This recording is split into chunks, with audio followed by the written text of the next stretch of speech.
நிச்சயமாக ஷர்மிளா, அதாவது தமிழகத்திலே இந்த முறை வடகிழக்கு பருவமழை வந்து கொட்டென்று கொட்டி தீர்த்தது. அனைத்து இடங்களிலும் கொட்டி தீர்த்தா என்றால் சந்தேகம்தான். ஆனால் பல இடங்களில் அளவுக்கு அதிகமாக பெய்தது. ஆனால் எப்படி பெய்தது என்றால் சீரான தொடர் மழையாக இல்லாமல் திடீர் என கொட்டென்று அதி கனமழையாக பெய்து யாருக்கும் பயனில்லாத வகையில் தான் பெய்திருக்கிறது. ஆனால் இனி அந்த கடும் மழை வரும், பெரிய மழை வரப்படுகிறதா, கனமழை வர, மிக கனமழையா, அதி கனமழையா, அந்த பயம் எல்லாம் இனி கொஞ்ச நாளுக்கு கிடையாது. என்றால் கிட்டத்தட்ட மழைக்காலம் ஓவர் என்றே நாம் சொல்லலாம். வடகிழக்கு பருவமழையின் காலம், தீவிரமான பருவமழை என்பது இனிமேல் இருப்பதற்கான வாய்ப்புகள் மிக மிக மிக மிக குறைவு. அதாவது அரிதிலும் அரிது என்பதுதான் தனியார் வானிலை ஆய்வாளர்கள் மற்றும் சர்வதேச வானிலை மையங்களுடைய தொடர் ஒருமித்த கருத்து கணிப்பாக இருக்கிறது. அந்த வகையில் தான் அவர்கள் ஒருமித்த கணிப்பாக இருக்கிறது. மழை இனி பெரிய அளவுக்கு இருப்பது வாய்ப்பில்லை.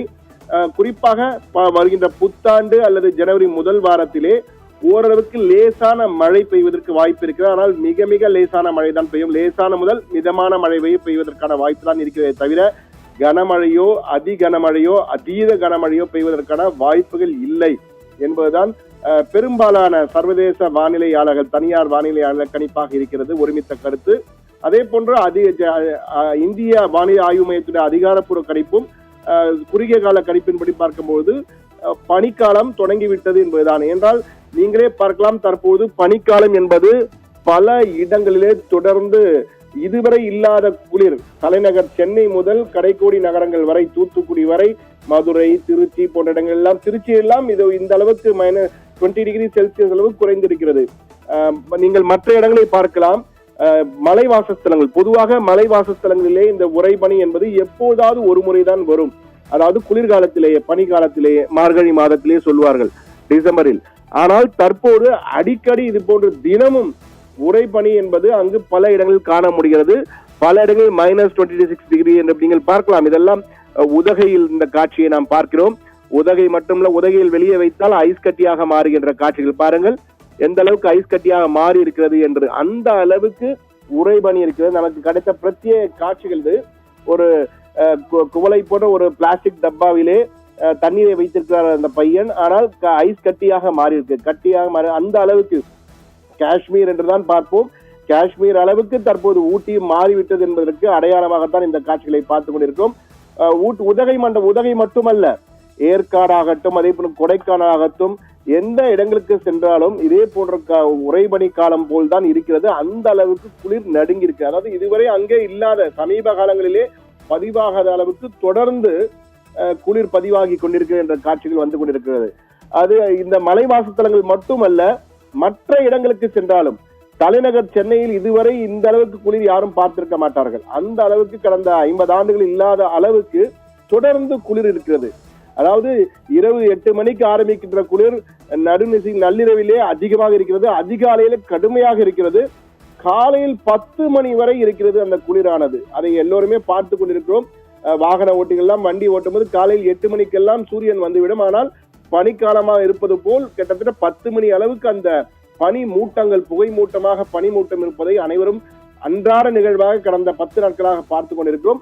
இனி மழைக்காலம் தான், அதுவும் நடுநடுங்கும் குளிர் வருவதற்கான வாய்ப்பு அடுத்த ஒரு நாட்கள் இருக்கிறது. அதே போன்று வறண்ட வானிலை தான் இருக்கும். பெரிய அளவுக்கு வறட்சி என்று சொல்ல முடியாது, வறண்ட வானிலை இருப்பதற்கான வாய்ப்பு இருக்கிறது.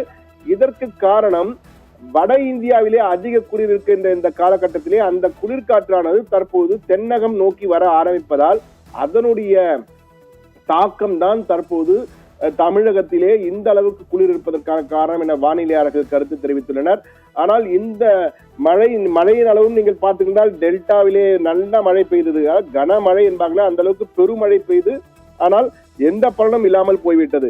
அதாவது சீரான தொடர்மழை இல்லாமல் திடீரென கொட்டி தீர்த்து வெள்ளக்காடாக்கி பெருத்த பயிர் சேதங்களை ஏற்படுத்தியது மட்டும்தான் மிச்சம். குமரியில் பார்த்தாலும் சரி, கன்னியாகுமரி, மதுரையிலே மழை குறைவு, மேற்கு மண்டலங்களிலே மழை, கோயம்புத்தூர் போன்ற இடங்கள் எல்லாம் மழை குறைவாக இருக்கிறது.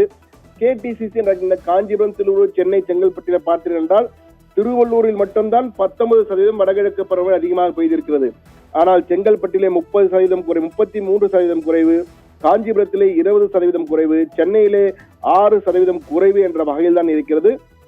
இந்த மழைக்காலம் தற்போது கிட்டத்தட்ட முடிவடைந்து விட்டது. ஆனால் தண்ணீர் பிரச்சனை வருவதற்கு வாய்ப்பு இல்லை. போதிய அளவுக்கு தென்மேற்கு பருவமழை அதீத மழை கொடுத்திருப்பதால் அந்த மழை என்றால் நீர்த்தேக்கங்கள் தற்போதும் நிரம்பி இருக்கின்றன, அனைத்து நீர்த்தேக்கங்களும்.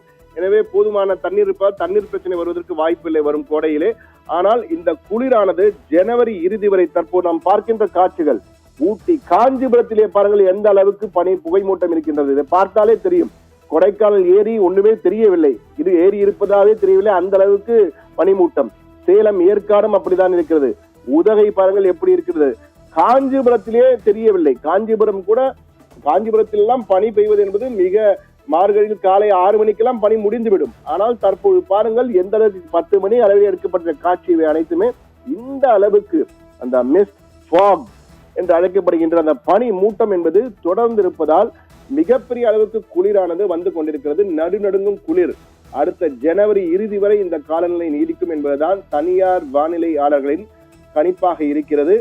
ஆனால் ஜனவரியிலே ஒரு சில நேரங்களில் லேசான முதல் மிதமான மழை, குறிப்பாக புத்தாண்டையொட்டி லேசான முதல் மிதமான மழை வரை பெய்யக்கூடிய வாய்ப்பு இருக்கிறது.